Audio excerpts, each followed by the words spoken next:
Hello, testing. Working.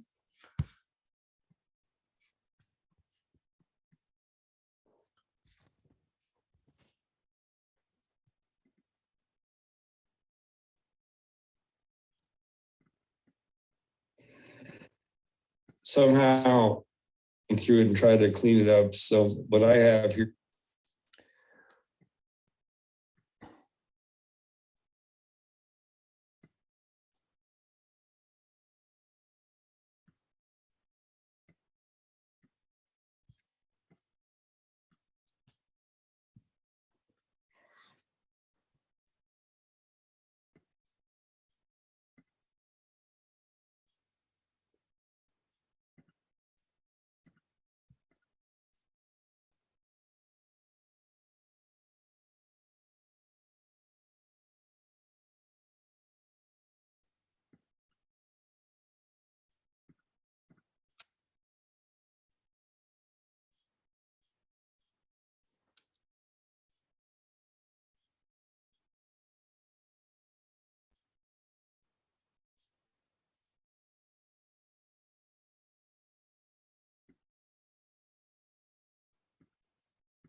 Hello. Hello. How are you? I'm good. You? Good. You done there? Whatever. Oh well, I got that trim so it'll fit the base, which was easy. All right. Yeah, it's been a busy day. Got up at 4, been kicking ass. I want to leave here as soon as we're done. I'd like to leave here now, but I am going to wait until we're done. Okay. I want to go to Quincy and I'm going to go to a fast food restaurant. Ooh. I've been on my own for 2 weeks. I have 1 week to go and because my wife's at our Florida place with the grandkids while I work. Anyway, so I'm going to go to a fast food restaurant and have for the first time in months. Anyway, I mean, if you prefer, we can do 2 hours tomorrow, and you can go. No, I'm just dwelling on my forthcoming calorie binge. I'm thinking Culver's, Burger King. Anyway, Oh, sounds good, right? yeah, it always is. But I could talk myself out of it. I'll go like, okay, if I stopped at Burger King now, I'd get their 2 for $5, and I'd have a big twin or I'd have a fish. I think they have real good fish sandwich. Anyway,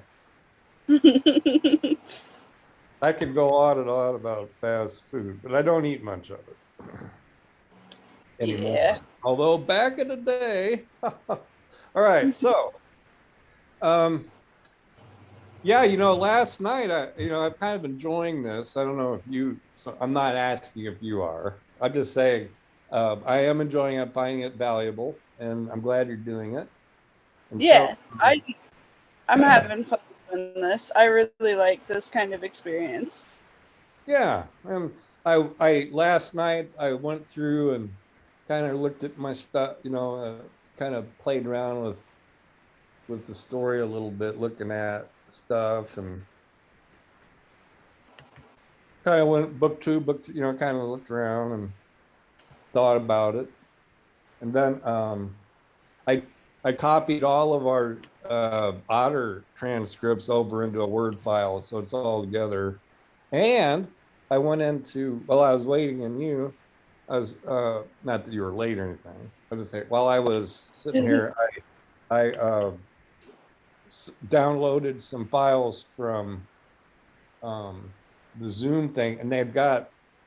I just looked at it for a couple of seconds, but it looks like I'm recorded. Like at least the image of me talking right now is being recorded.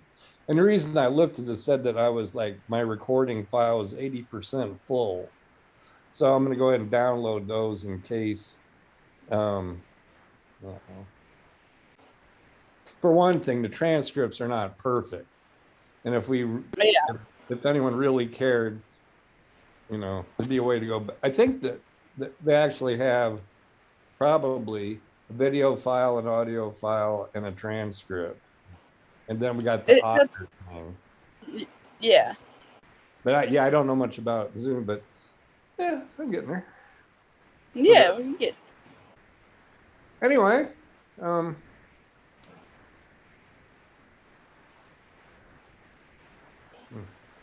so yeah, this morning too, pretty cool. Like I did yesterday, I may have mentioned I got my drone out and I went over to my neighbors. I did it yesterday, but everything went wrong. And it's like, anyway, it launched from here and then everything went wrong. But almost lost the drone. But so today I went over and sat in his driveway in the back of my truck and ran, and everything was fine. Got some good. One of the side hustles, although I'm doing it free, but the more this kind of cool stuff I do. Anyway.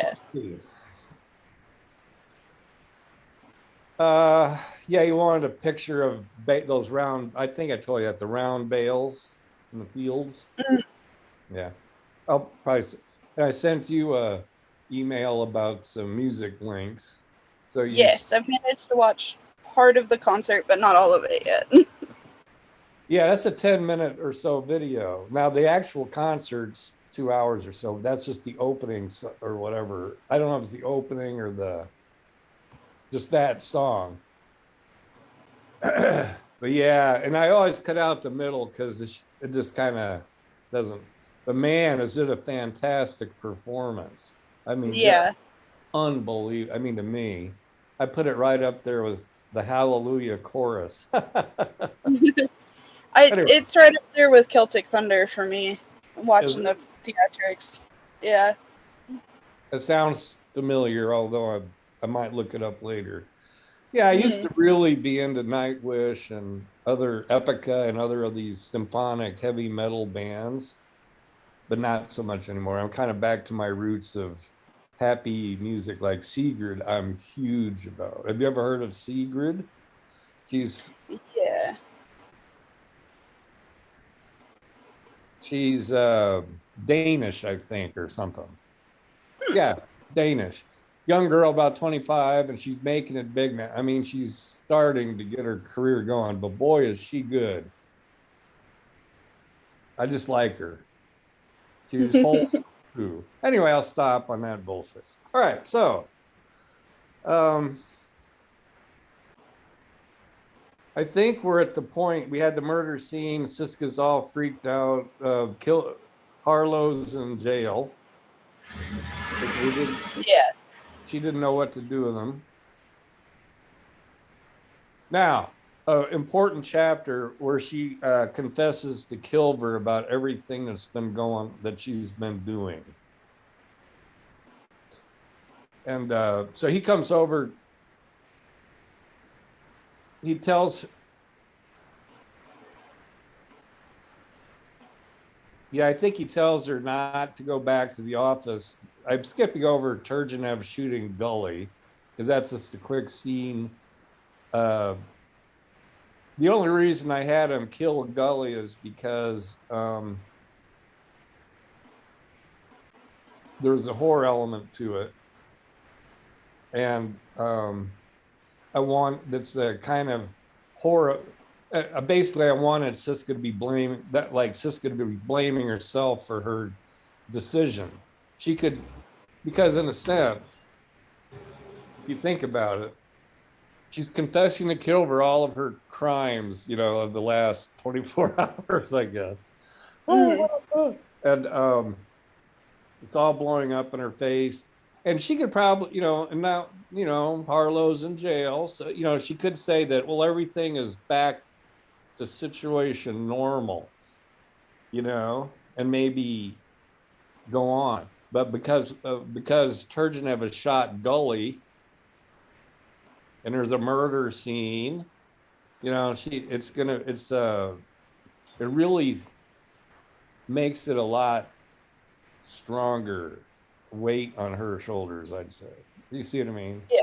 I know that's probably not the clearest way to say it, but it just ups the stakes for her at this point that someone actually fucking died over this. All right. So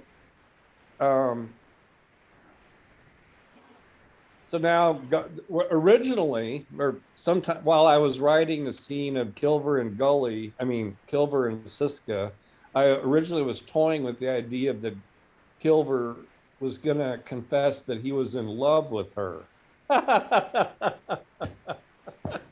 Sort of a November, April relationship. But then I started on that and deleted it. Yeah, I think I like the way it is with it being that found family and not some sort of romance. I don't know why. I think I was just kind of messing with it a little bit, and I wrote it all up, and he was freaking out about telling her, but he had to tell her, and how she took it and all that. Of course, nothing happened, but I decided it was an unnecessary thing to do, and didn't advance the story or anything. Just had a bit of it was only there because it was a monkey wrench or something in the story. And then, so it was easy to not commit to. I think I haven't looked at it that carefully, but I think I have him pulling out a cigarette and smoking it. And like I told you the other day, I'm going to delete any reference to that if it's still there. It might be. It's just those. I believe it. Sorry. No, I'm good. I believe it was.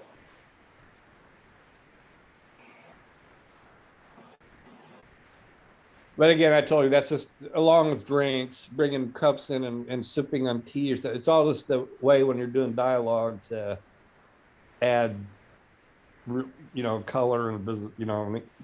Don't just, in other words, note to future writers, as if I'm able to give advice.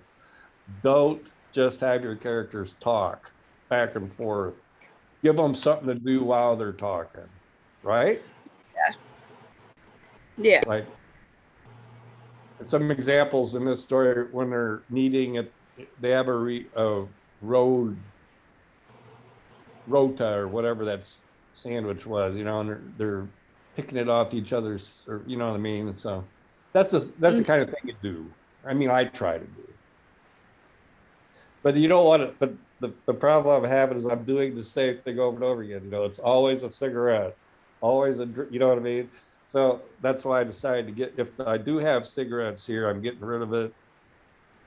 I had the mugs brought in originally when Siska and Jez in the bedroom. Here, I think they're drinking something. Anyway, they're they're probably both drinking coffee and smoking cigarettes. But somewhere in there, there's a conversation. All right, I'll go off on that tangent. So, oh yeah, here I just see it. Gotta sig. You know me so well. Gotta. She set her tea down. Gotta sig. I do have a doing both. All right, that won't be in the final thing. All right. So I think she tells him the truth about everything. I don't think she holds anything back, really. I haven't read it in years, so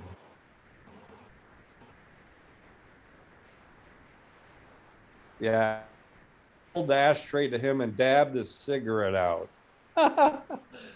About those bodies, we know who they are: a senior bureaucrat of some kind, a Koskin, Vasily Koskin. The other, you won't believe this, is Sir Malcolm Hobbs. He's the one that had his head sawed off.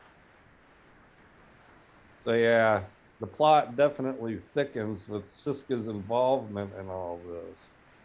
Anyway, he basically leaves, I think, telling her not to do anything or whatever. Of course, as soon as he leaves, all, hilarity ensues, as they say. All right, so now we go into another retrospective with Dirk. And at this point, now, I don't know if does your chapter start, do you have that in front of you? The start of the next chapter with Dirk? For chapter 32, the retrospective 3. Yeah, and what does it start with? 3 X's. Yeah, well, that's just, the X's, by the way, are markers, so I can search for those and jump to a place. Yeah, yeah, go ahead. It starts with Dirk has always found it easy to make friends. Yeah, he had grown up since TQ on his body lean with the wiry frame of a working man. Deep set. Yeah. Yeah, I'm describing that friend of mine, Dirk DeFreitas, by the way, who died in 2018. All right, so Dirk's Day, but I really like this scene. I love, I'm going to be a little bit parenthetical here for the sake of the brilliant people who chose to pay for this recording. Yeah, right. I don't believe that Stephen King is a good writer. I think he's a prolific writer, and I think he's a workman-like writer, or whatever that word is. Hey, he's good, but not brilliant. Occasionally he does some brilliant, of course, all brilliance has to happen when you're young. Old people like me don't do brilliant shit. All the musicians and art and books and movies, they're made by young people in their 20s. That's the way it always is. I get that. A guy of my age is lucky to not only be relevant, but also to even produce something of interest. I get it. It's a time to rest on the old laurels. I do like the idea of the old scholar handing his, down to the young, young next. Nah, they don't give a fuck what he's got to say. Yeah, anyway, that's the way life is. But now, so Stephen King, the reason I'm mentioning him is I think he's really, at least when he was young, with his early stuff, he was really good with character, especially B characters, talking about them in a realistic way that the reader would just instantly identify with. Did you read, and if you haven't, I think it's an important book to read now, The Stand? I have, yes. Yeah. My mom is a big Stephen King fan. Yes, I am too. And Allison or whatever Berger, that was a Yeah, Dr. Berger is. And see right there behind me is all the Stephen King Dark Tower. If those were all signed first edition grants, those would be worth about 10 to 15 grand. Believe it or Yeah. not. Only a couple of them are signed first. But yeah, the one of them, the first one, the Gunslinger, that's the one that's worth a lot of money. And I can't, I could buy it, but no one would give a shit. In fact, all of these side first, no one gives a shit about. All right, so except me, but my kids don't. They'll sell it as soon as they can. So I think I should sell it. Anyway, so back to Stephen King. He's really good with characters.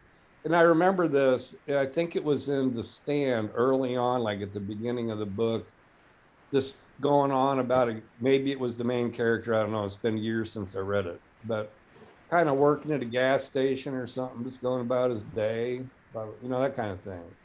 Mm-hmm. And he'll just go on for page after page after page about what's going on with it. And, it doesn't advance the story at all, but it's his way of getting us into that character. And he's really, I'd love to go back and take the time and look to see. But yeah, he does good with that.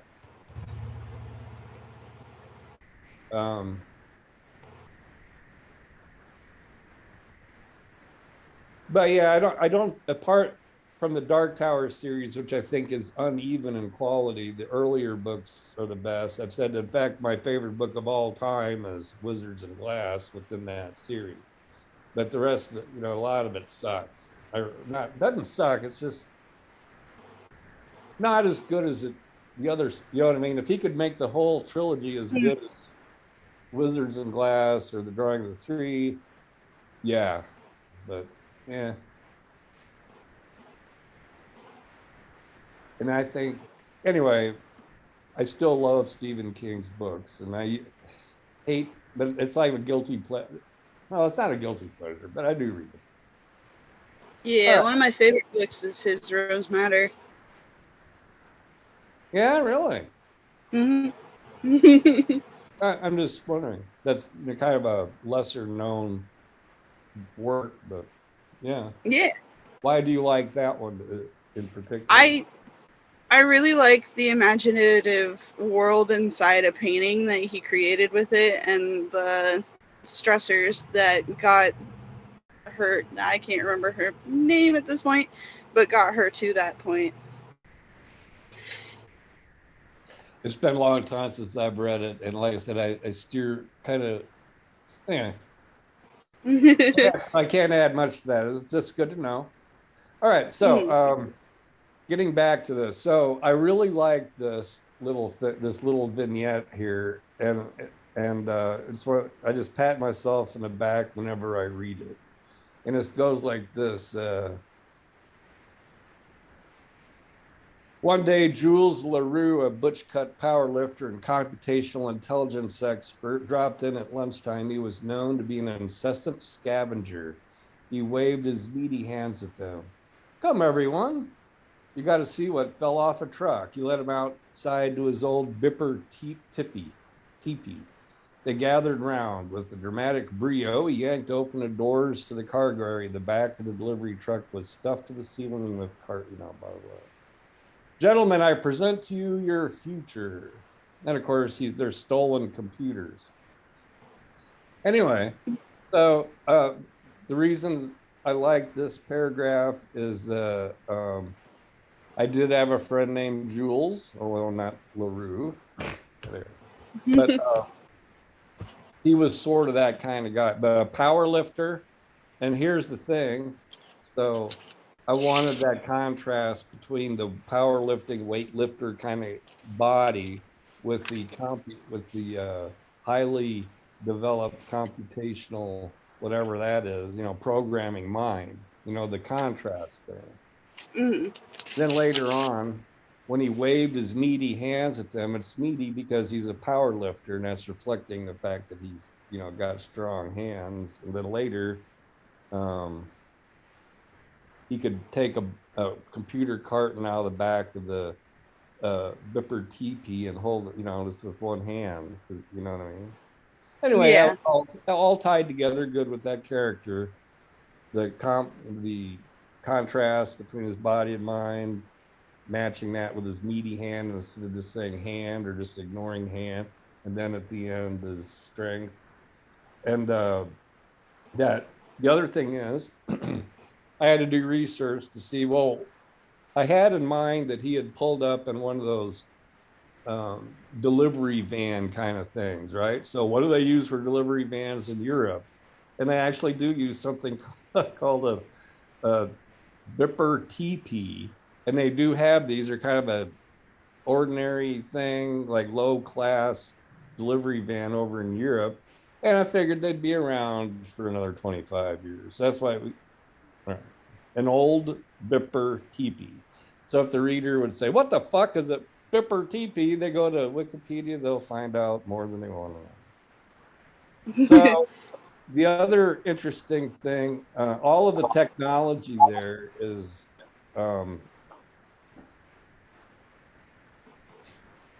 pretty much, now I wrote this probably 5 or 6 years ago, but basically what he's got there is the meta VR, augmented VR goggles stuff that Facebook Meta Corporation was coming out with in a few years, dedicating their company to it. So I mean, the technology's on track. I bought VR goggles just to play around to see what they're like. I think I may have mentioned that. They're for sale. Yeah. Though. So yeah, I just don't play games. So so then I did a bunch of research on, as you'll see here,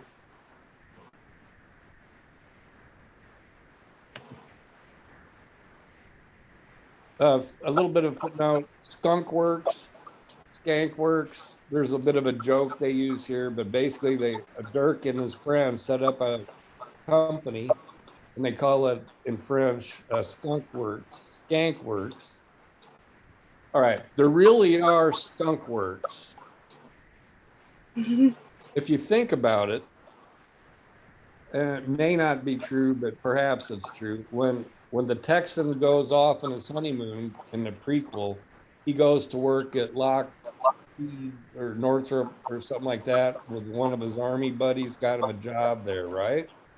Mm-hmm. And I think he went to work at a skunk works there. That's where the phrase came from. The Skunk Works was what the corporation, or the Apple Macintosh computer was made in a skunk works. Have you heard this phrase elsewhere? Okay. No, I have Basically, not.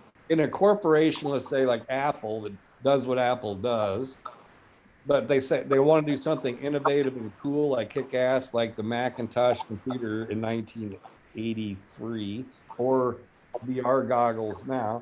They're going to set up a special thing called the Skunk Work, and it's hidden away, and secret, and certain people get involved in it, and they can spend all the money they want, and they make these new products. Okay. And it takes advantage of secrecy and coolness and all that shit. Mm-hmm. So those are called skunk works. You could look it up and find out about famous skunk works. When I took over the bedroom of the ranch house next door to this property has several buildings on it. The main house, and then there's a little 1-bedroom ranch house that we don't know what to do with. But I make it into my office for skunk work. So I'm going to put, of course, the play here is that skank works, as in skanky. Yeah. Which is a colloquial term for slut or something, I think. Now, does the use of that term skank, even in French, or zine de el skank, or whatever it is, does that bother you? Is that a bad word to use? Or does it doesn't bother me. I mean, it's guys messing around. Well, I live in a world in which Pat Benatar announced today that she's no longer going to sing "Hit Me with Your Best Shot" because it's violent. Oh. So anyway, I don't know if I'm offending people by using the word skank, but I don't like the word either. So I could, it's minor. I won't go into it. All right. If you read on with the technology of those computers that Drew LaRue stole or that fell off a truck, it says each processor mimicked the human brain design with millions of synthetic neurons and billions of programmable synapses.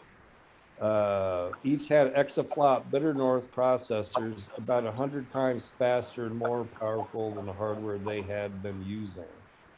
So I did research. The bitter north processor phrase is a made up phrase, but it relates to the actual phrase going on now.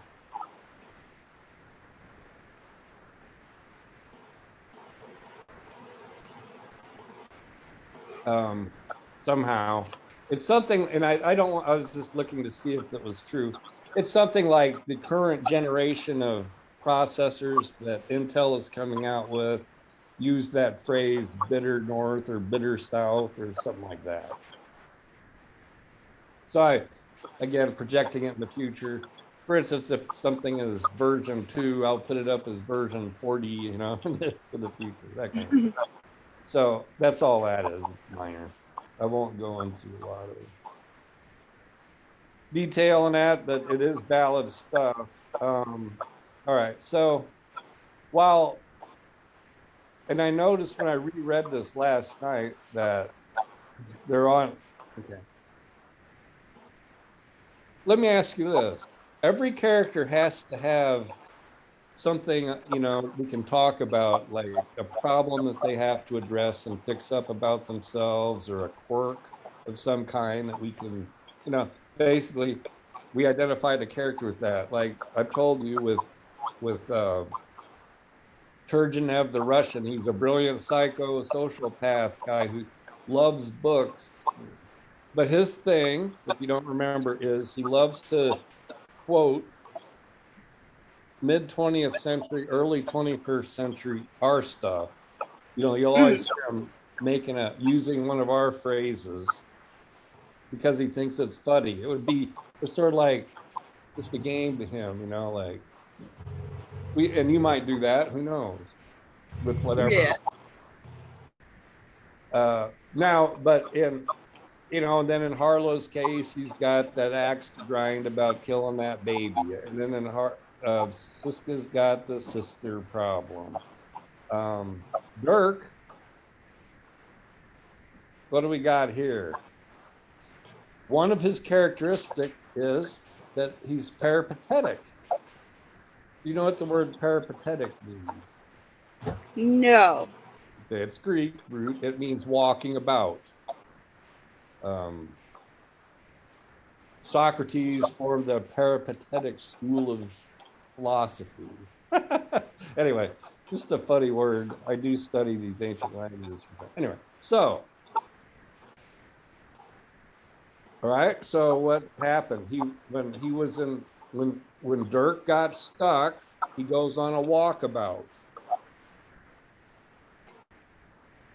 Yeah. He got on a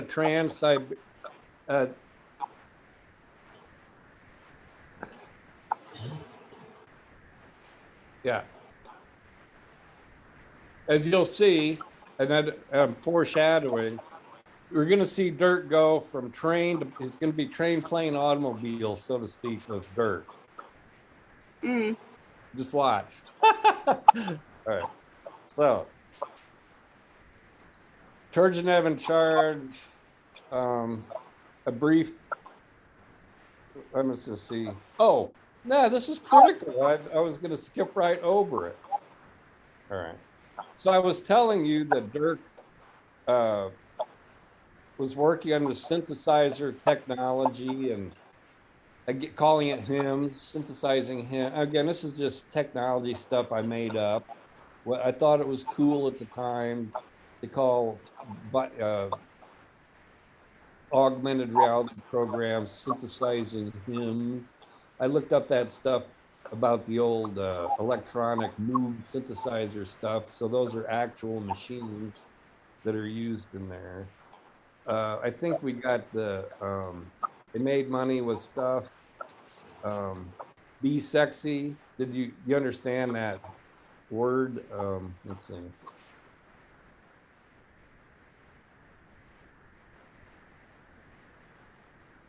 Yeah, here we go. Among themselves, they referred to it as a synthesizer, as it looked like a trippy version of an old Troutonium or Mini Moog. Those are actual synthesizers that they made in the 60s out of wires and circuits and made funny music, electronic music. Were you familiar with those at all? Yes. If you've heard the phrase Moog, you'd know what that was kind of about, right? Yeah. I think most people have. Not maybe the Troutonium, because I hadn't heard of that but I did the research and came up with that. So they developed a prototype output device they called a visor, and I just made some shit up. Well, I knew it was going to be Viz because I wanted the shorthand phrase that everyone referred to it as Viz.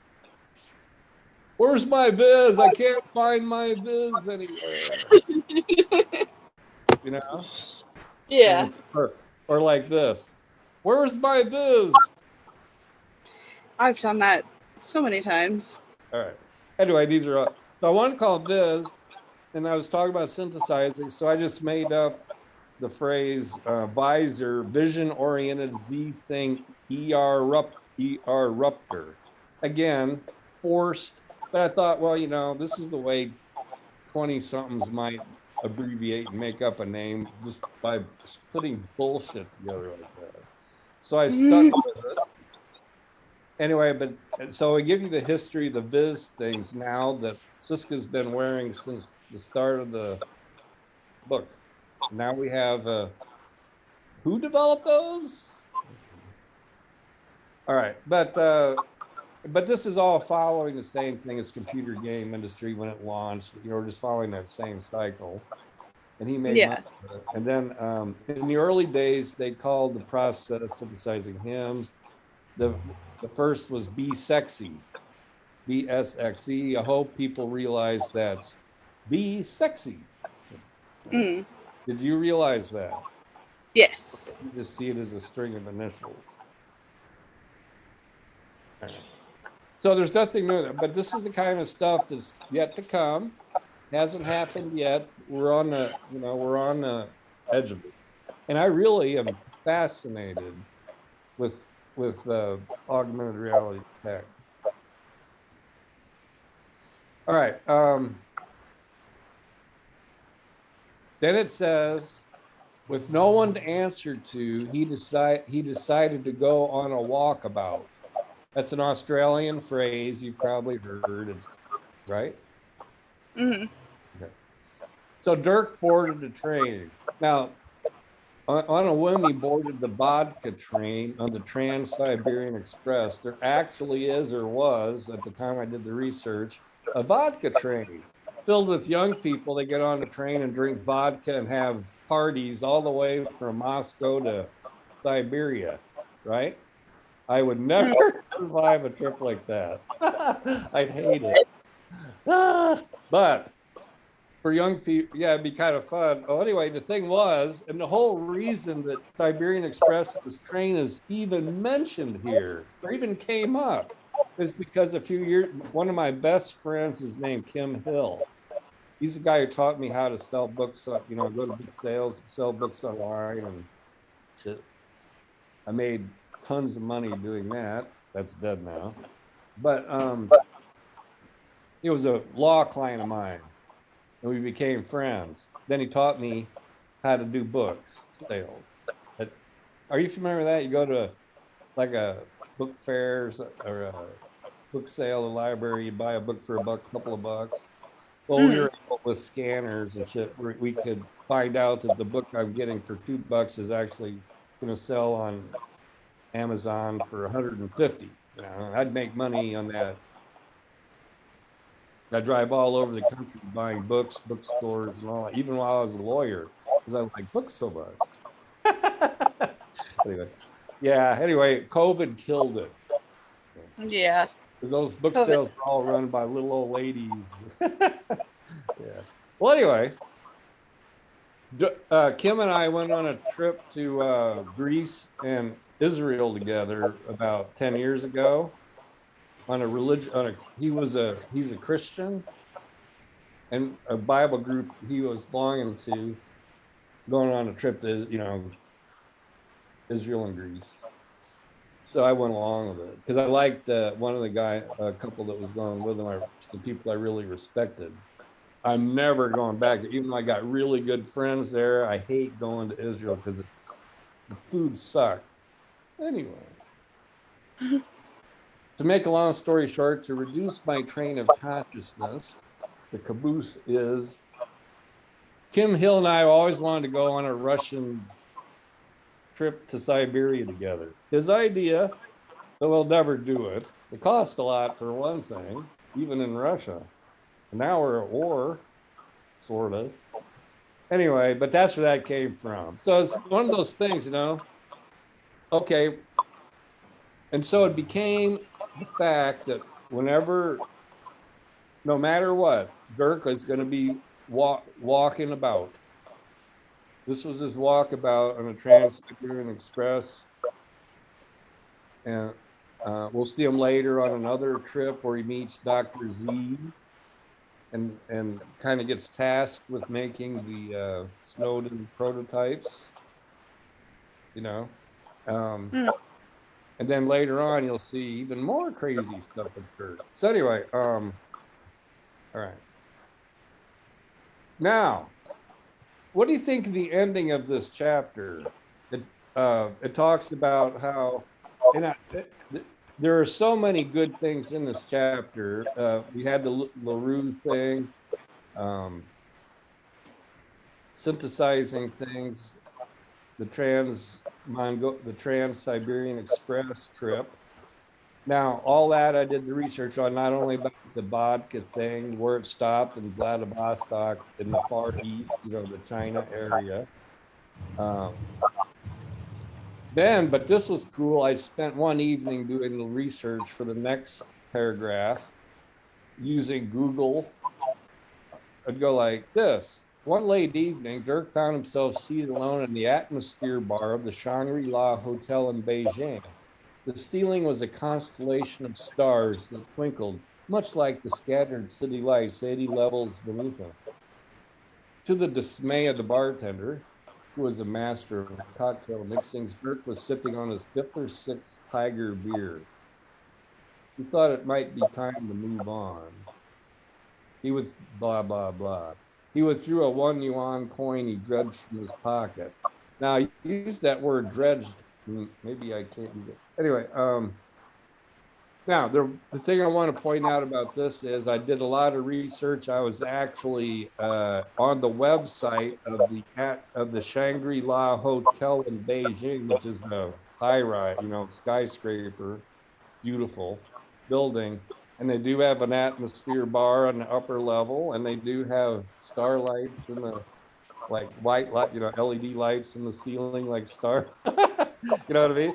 And yeah, the reason I had them drinking Tiger Red, okay, what's a common ordinary Bud Light beer that everyone in Asia drinks? And it is Tiger beer. I've done the research. So he's just having ordinary Bud Light kind of stuff in a fancy place that would love to sell him a cocktail for 50 crown. Anyway, that's what that's all about. So I guess that's a technique I use a lot when I wrote this book, was Google, Wikipedia, blah, blah, blah, to get locations. And, I went into that yesterday. All right. Now, what happens here at the end? This is the critical mystery. All right. yeah. What happens there? He. Unusual? Yeah. I'm messing with you. All right. Here's the odd thing. It goes like this. The next day, Dirk boarded the Trans-Mongolian Express, blah, blah, blah. His path took him by cities with names of romance, Bukhara, Samarkand, long lands of the 19th century's great game. A part of the world few Westerners could find a map. Of course, that's all research. But then it goes on. On the 20th day of the trip, the greatest thing, capital G, capital T, in his short life happened, as it is written. Then a poem. Have we seen a poem before in this book? No. Hey, that's the unusual thing.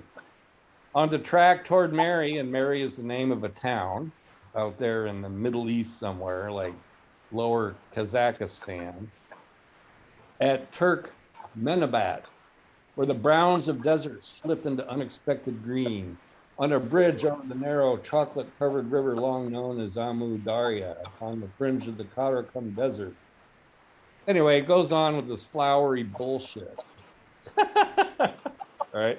But yeah, it's my attempt at dramatic free verse poetry or something.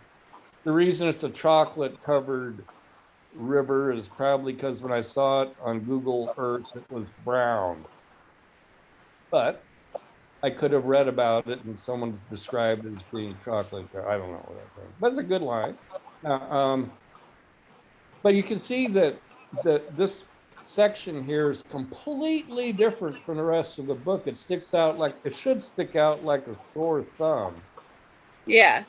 And it might, if we go with the same sort of thing we do for the retrospective sections. And then, but basically, let's go on. Dirk dreamed of worm Ouroboros. Does that word mean anything to you? The Ouroboros? Yeah, the word. Have you ever heard of the worm Ouroboros? Yeah, it's the snake swallowing its tail that stands for. I thought you would because you're into fantasy stuff and it's a fantasy theme. Okay, good. Next. Dirk awoke, his eyes blinking away the sun. He spied a flock of water birds rising from their murmuration of swirling, emerging, enfoldment. Now that is a word, murmuration, when you see a flock of birds swirling about. That's called murmuration. In a flash of insight, altogether whole, like that of Christ or Paul and Damascus or of Archimedes, blah, blah, blah. Dirk de Freitas, son of Mirabel, and who knows who. Remember, because he didn't know who his dad was. Knew. And what he now knows is born secret. Now, born secret is a term of art that is used within spice or government, crap. Some things are born secret. In other words, they're so dangerous that you shouldn't mess with them. It would be like, let's see, weaponized drones. Let's say that I had a Second Amendment right to attach a pistol onto my drone and fly it around shooting at people. Do we want a world like that? Not really. No, I'm a life member of the NRA. But yeah, we're not crazy. Yeah. Anyway, by the way, did you ever see that video of the kind of a documentary video of weaponized drones being used by terrorists? No, I haven't. About a year ago. I'll get it for you. It's really cool. I mean, it's like, fuck. Anyway, it's worthwhile seeing. It only lasts a few minutes. It's sort of like a fake TED conference presentation, if that means anything to you. All right, so born secret's a term of art. And meaning it's just dangerous shit. And Dirk knew how to, and then it says he knew how to create a self-aware artificial entity. How did he know that? By watching the murmuration of birds flying. their murmuration, a swirling, emerging enfoldment. And then in a flash of insight, you know, those aha moments, like Eureka! whoever that guy was in the bathtub, Eureka, I have found it, how to weigh gold and whatever. So it's one of those. And then it shows that he made record time getting back to Moscow, disappeared into the bustling crowd of Yaroslavsky Station. I like the way that ends, by the way. It's a good one. Just disappears into a crowd. Technically, yes, it's the correct name of the train station in Moscow. Now,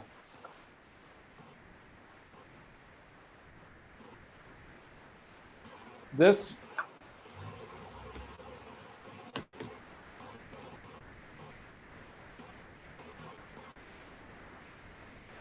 is an unusual thing to have happen here in the story. And it's sort of, but basically what we see here is we've gone from prose, just telling what Dork's doing, and then it just suddenly erupts into another Hallelujah chorus, Walk in 2013 Ghost Love Score event. This murmuration, this incident that happens on this train in the middle of a desert in the Middle East like that, this flash of insight that Dirk has that will change the world, and is what our book is about, is a hugely significant event. And it's being written about as here in this poem. It's sort of like, you can imagine, in a sense, and not that this is what's happening, but you could imagine reading a biography of someone's life, and then it has right in the middle of it, this fantastic, almost the kind of poetry that would appear in a tombstone. Like, what the fuck? Well, anyway.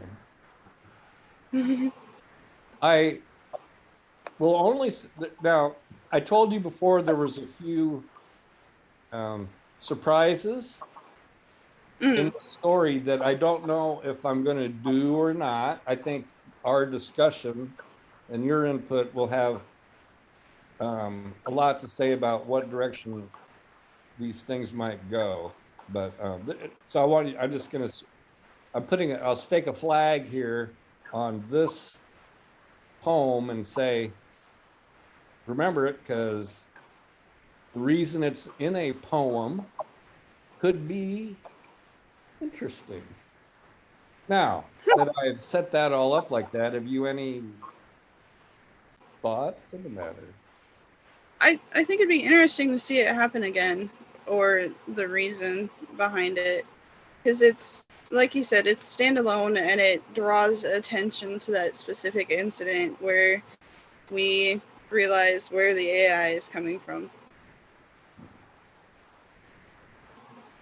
Yeah, well, this was basically, this poem is why I had to go back and make up all those retrospectives and stick them in. I mean, this came first, this idea of Dirk making Snowden and the murmuration shit. And then I was like, I went back and said, well, I got to have a timeline, a character named Dirk, and I've got to show some evolution going on there. Anyway, that's why I saw that.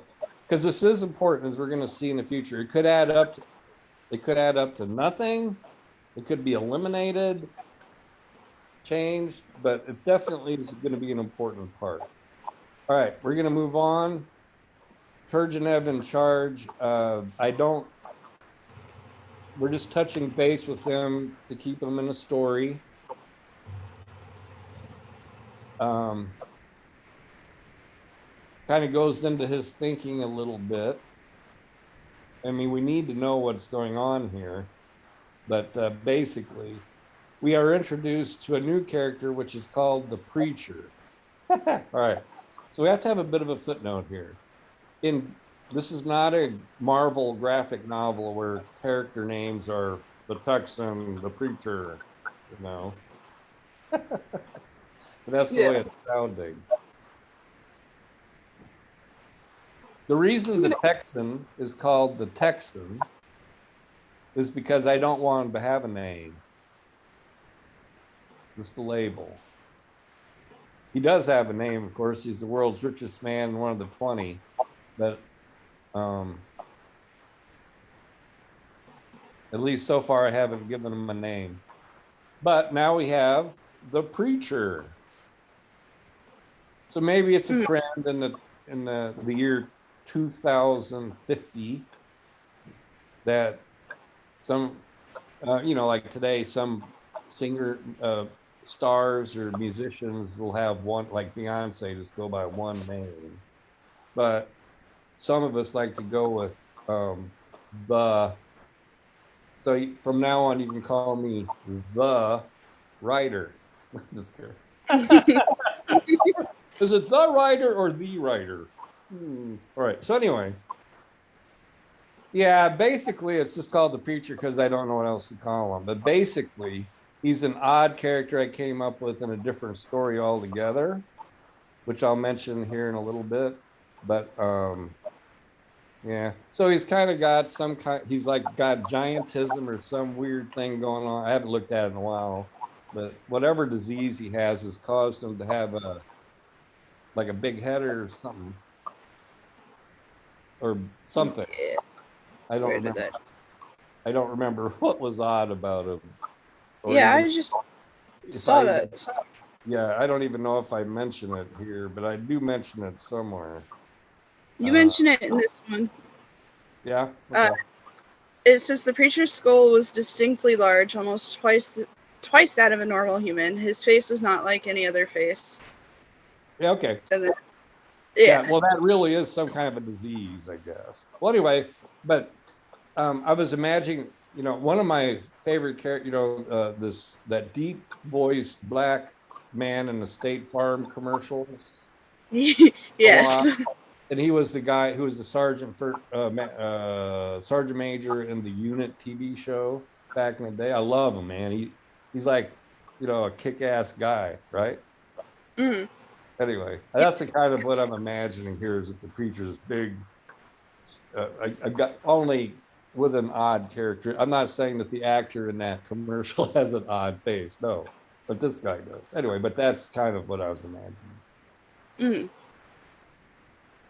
And he's at that political economic plot level, which I give a nod to every once in a while, which is where this is coming in at, it's stuff going on high up. We're gonna have a civil religion. Remember, religion is illegal, at least the Abrahamist-based religions of Christianity, Judaism, and Islam all have the same root. And since the Islamic people get blamed for TQ1 wrongly, they made religion illegal, but they're thinking about setting up this religion of another, again with the French Revolution idea, a civil secular religion sort of thing. That's where that's going. Yeah, because even if you had a technocracy, which I haven't gone into a lot, but this is a technocracy they're trying to establish. It's failing, but you're going to have that side of things that will develop over time. All right.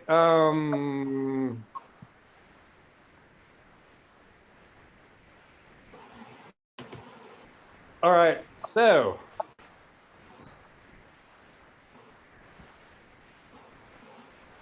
the next chapter, we'll just go on for a few more minutes if you don't mind. I'd like to.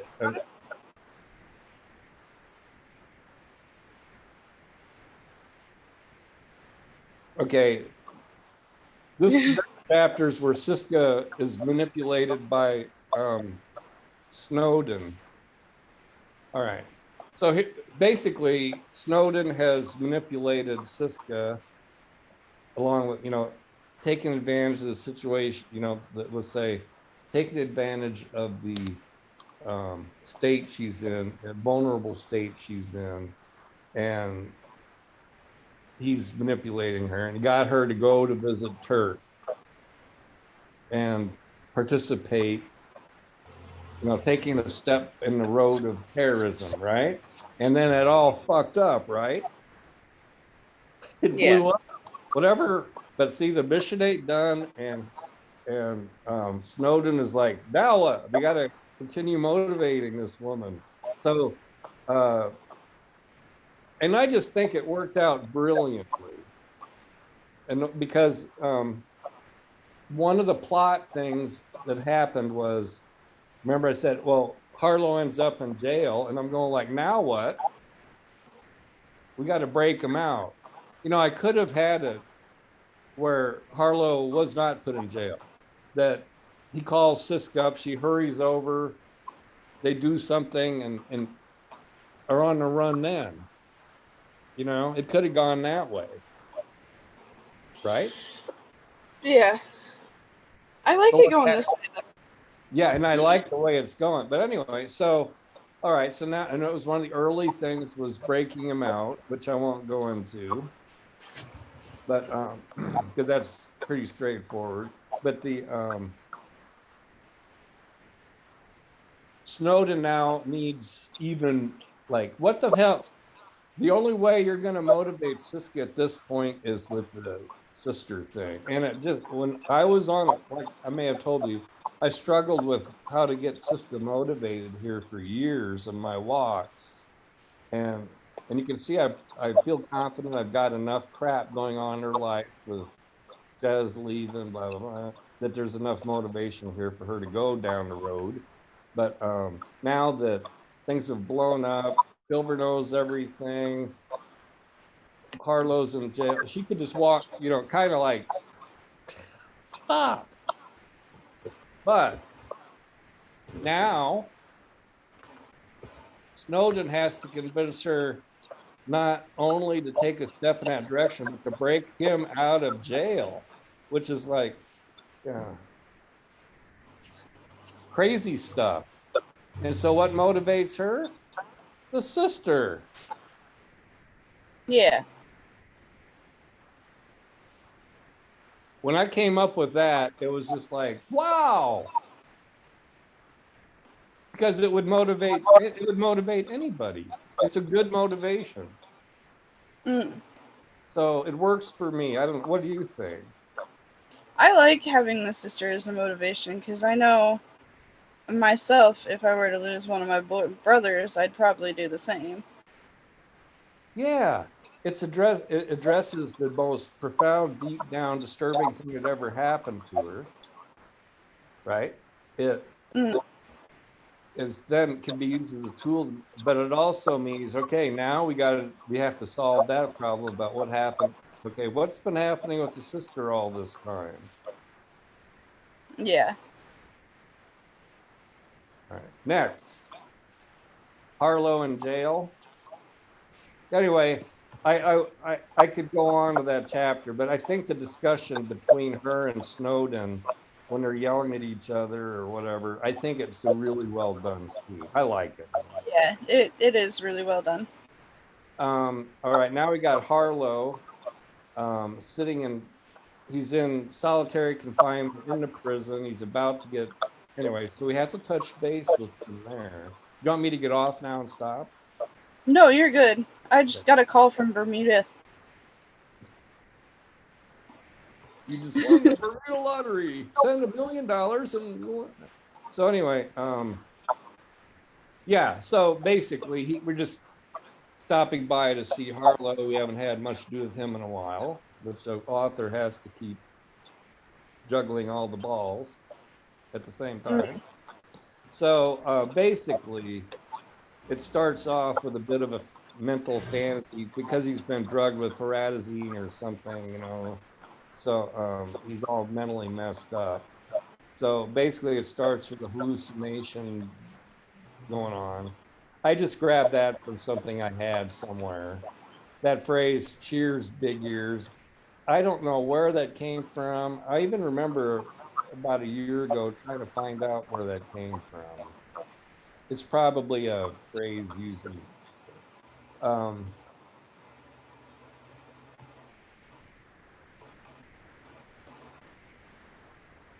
but it's sort of the same thing for Harlow, like what happened with Siska having that dream and you know, right before Yen, you know, Jez calls. Sort of this kind of he could be thinking, you know, remember there's a romance story going on in here too. So we got to set some thoughts, you know. They've met. So he's in prison. I won't go, yeah, thorazine.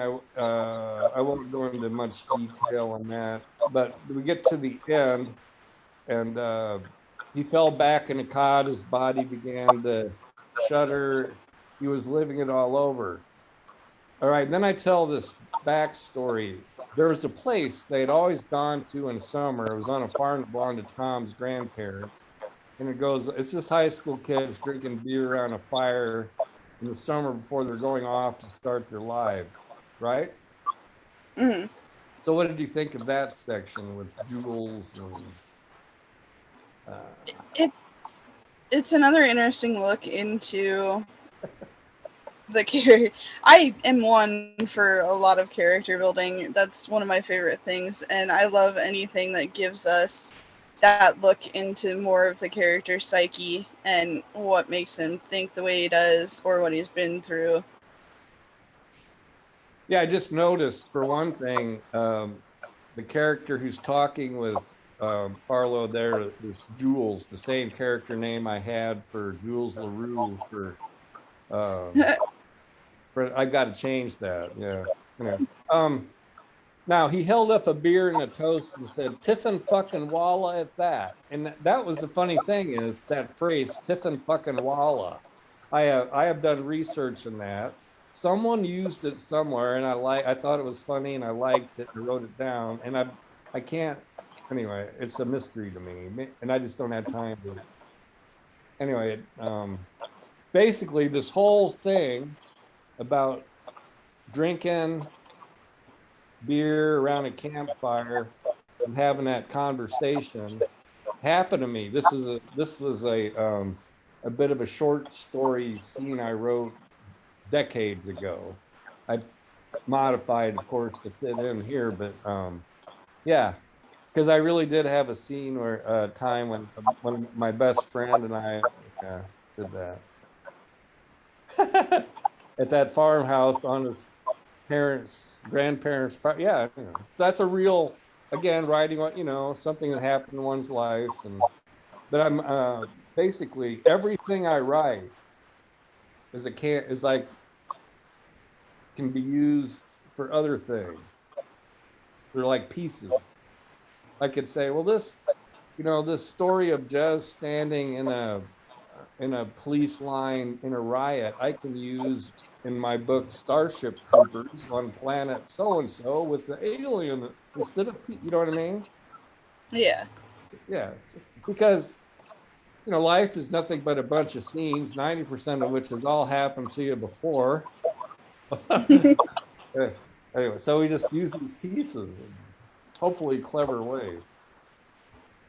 So anyway, yeah, that's, but again, remember I said I always go back to give something about the character's background if I can, so the reader can have some more to identify and cling on to. All right, so Siska goes back and tells the story about I think how her sister was missing. Yeah, and I like that. Here's, it would be really good for us to, do you have about 20 minutes or do you have to get off? If you do, No, it's fine. I'm not trying to keep, I'm just saying we can get done with book 2 here. I'm good. I've got time. All right. I just think we're so close to the end of the first book that it would be worth spending another 20 minutes on. Yeah. All right, so we get back into another. So yeah, now that we know that we have to go back and give that background and what happened with her sister from Siska's point of view, and it's got to be left a mystery, because it comes into play later on. All right, but we're at this point we're sufficient. Siska has all the motivation she needs to slit throats or whatever. She's gonna find her sister. Did you ever watch the TV series Lost that was on TV about 10 years ago? I've seen some of it, but not enough to be fully familiar with it. Yeah, at the time, I thought it was the most brilliant TV show ever. I loved it. Our family and the kids, the teenage kids, we watched it every night when it came on. It was important to us all. And when they had their last episode, we celebrated with a party and we had those we wrapped all of our food in these generic wrappers like they had. I don't know if you noticed that. Anyway, it's fun. Yeah. I won't ever watch it again, but the reason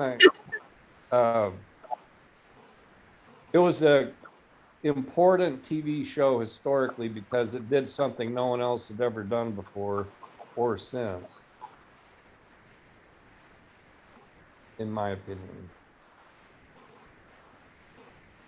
But they, when they started that TV show, they didn't know anything about where it was going. You know what I mean? There was they made it up as they went along. I was so invested in that show. It was, the internet was getting, useful. So there was stuff about, podcasts were starting.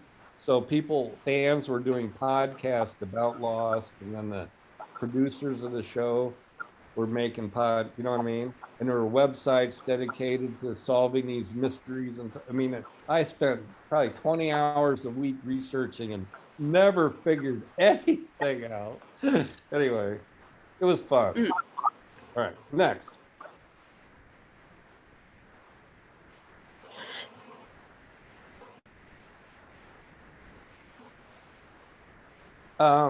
So now that she's sufficiently motivated to do whatever we need her to do, we do another retrospective with Dirk. This is when he gets tasked by a Dr. Z. In Marvel universe, I know a little bit about, there's a Dr. K or something like that.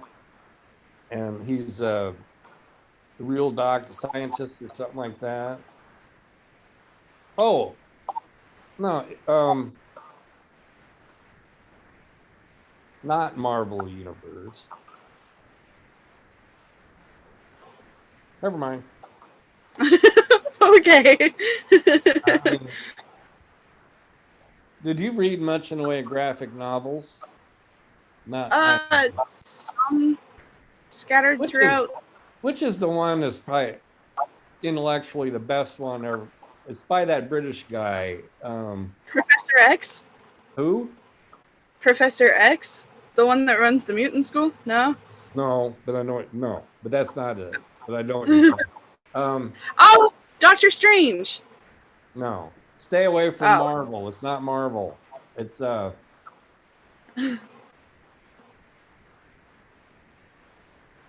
you remember a movie that came out maybe 5 to 10 years ago, but it was really brilliant? It was based on a graphic novel, but it was about superheroes, only they were really just normal people. And they would dress up and go out and do stuff. And they were struggling amongst themselves. And no. Oh, fuck. Right. I don't want to waste time on it, but it's important. And if I think of it tonight, I'll send you some links because it's something you should know.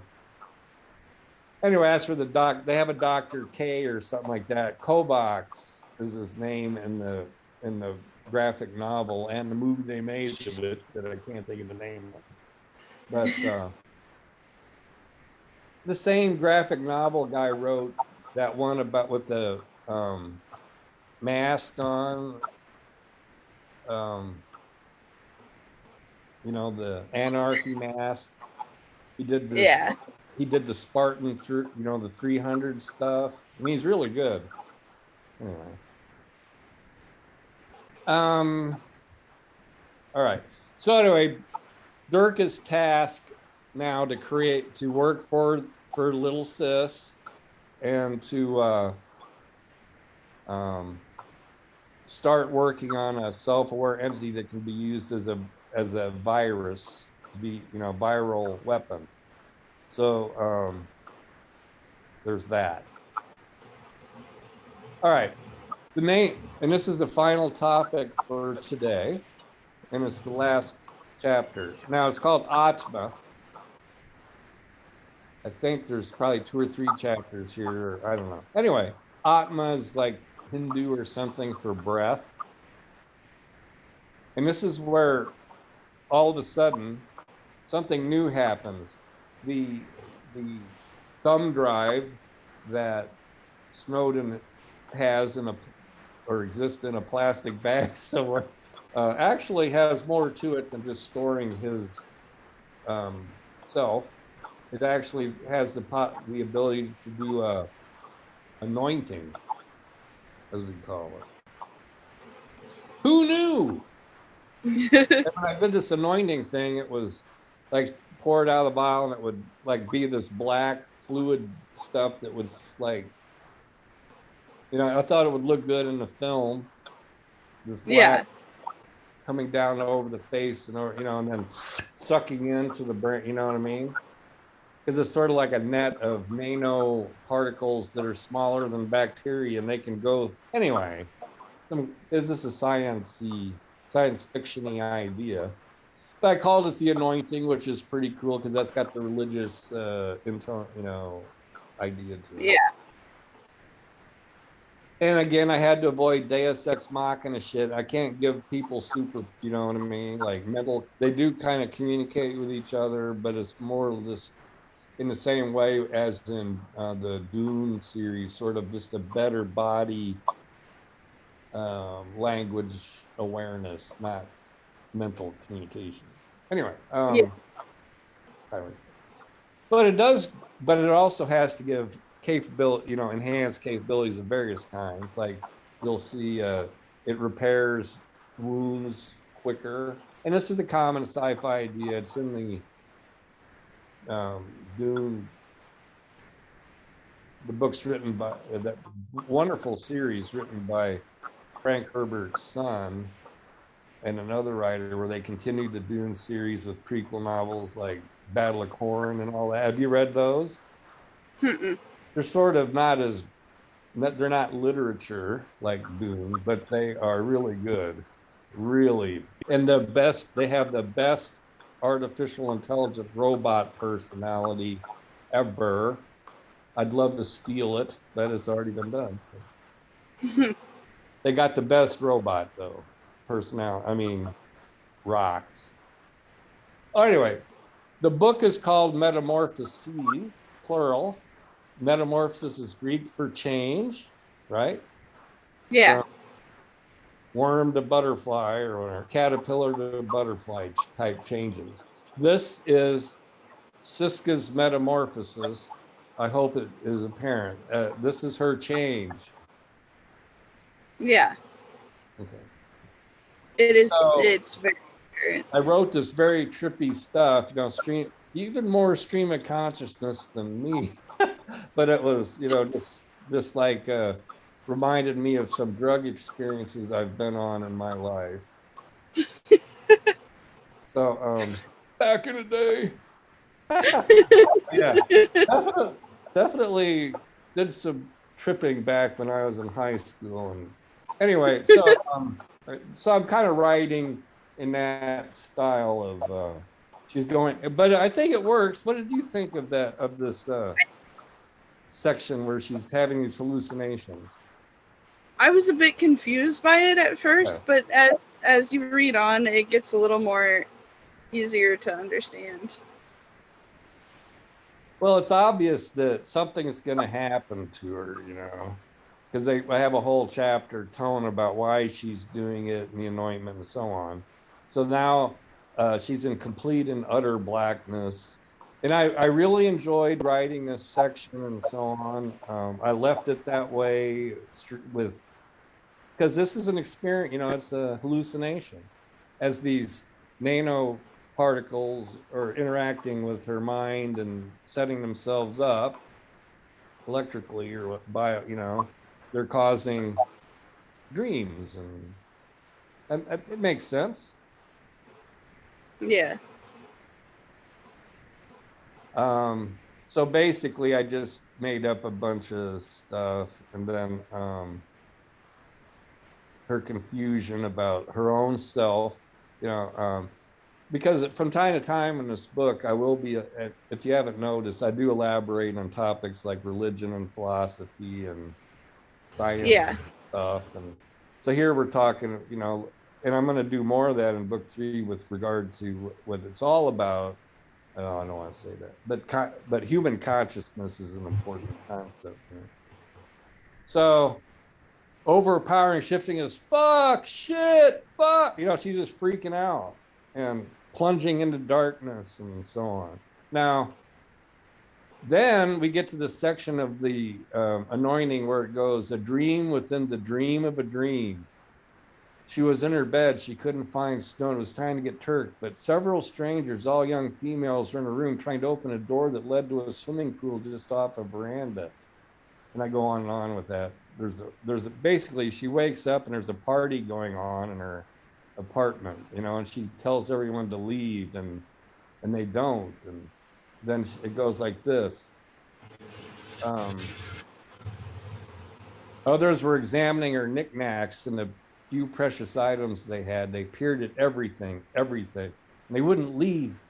They took her by the hand and called her through fog windows, wet with raindrops. They told her she was unique in all the universe, in all the march of time, a billion years of infinite pulsations, rearrangements of atoms. Anyway, here, these people in her apartment were wanderers among the stars, visiting her, the swarm of entities that moved through the universe, stopping here and there wherever it struck their fancy, leaving no clear sign of their presence. The next heart of star or plume of space dust. Anyway, this is pretty cool. And that section here came from a dream I had. I actually had that dream of waking up in my bedroom and there are people in the apartment and I'm trying to get rid of them and they won't leave. And finally, you know, that was all just a dream I had. So I kind of made it into this. So, and then that, it just occurred to me in rereading it that, you know, we do have to stick aliens in here a little bit just because it's part of our reality. I think it's true. So I wanted to stick a few sentences in this statement about people wandering the universe. You know, I could probably throw that in somewhere else and tie it together somehow. So anyway, the Atma thing is pretty cool. When it's all done, she's like, holy fuck. She erupted out of bed, amazing, unbelievable, stalked around the room, her voice a machine gun. So it was a positive experience for her. She gives away she's leaving. She gives away the sugar to the little girl and goes to break Snowden out of jail. Now, let's just go over that. What do you think about the jailbreak thing? Snowden's given fake orders. All she has to really is go in and pick them up. That feels like some very easy breach of security, but it fits with everything else that's been going on. Yeah, you know, and it's a simple scene and all that. I liked it. Okay, yeah.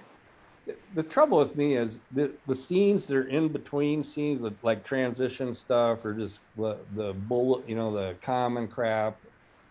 Like the next day, I got in his car and drove across town, you know, that kind of stuff. I'm so bored. I don't even want to write. I said, I'll just dump that off to somebody else, and I'll just do the cool stuff. The trouble is, you have to do the boilerplate in between scenes too. All right, so at the end of it, leaves on a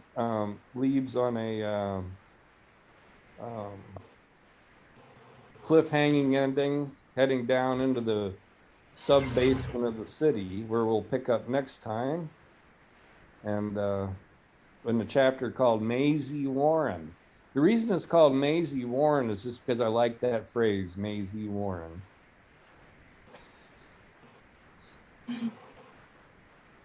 I don't have chapter titles for mine. Yeah. Yeah. The chapter titles are just in here. I'm using my notes. I'm not using the text you're using. Before I wrote what you have, I took whatever was there and divided up into chapters into that Scrivener thing. So I could just click from chapter to chapter without scrolling all the way down. But what I have here is older than what you have, and they don't. So what I have to do, when we're done, I will take, and person's done editing book 2 as it stands. When we're all done, then I'll take those chapters and pop them back in place of these. I mean, I'll do it again if I need to. Anyway,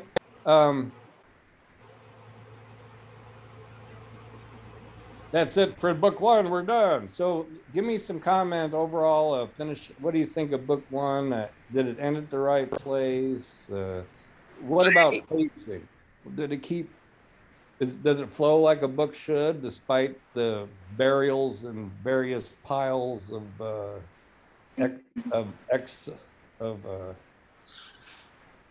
background material and technical detail? I like the pacing that the book had. I feel like for the type of novel it is, it paces really well.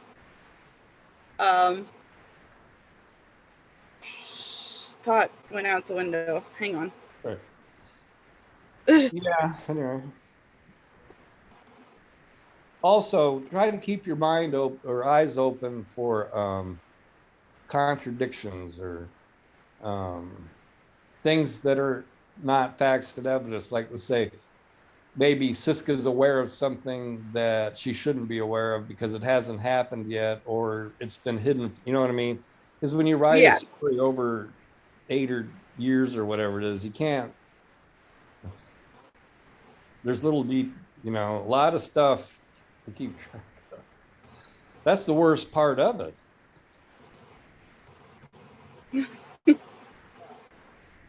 That's why I had to divide everything up into chapters, because if you had, just imagine working on a 400-page Word file that you got to scroll around in constantly and try to find. I've done it.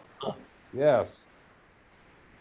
Anyway, a natural place to stop here with book 2. We'll start on book. When do you want to meet again? It's up to you. I'm free every day. I'm free most days at this time too. I have to get physical therapy twice a week, so I don't know if I'll be available on those days, and I'll let you know when they come up. Well, do you want to meet tomorrow, Saturday at 1? Yeah, that'll work for me. The night, yeah. All right. That'll work. All right. All right. Well, thank you, and we'll see you tomorrow. Yeah, I'm gonna head to thank you. Quincy. Yeah, get some food. Bye. Bye. And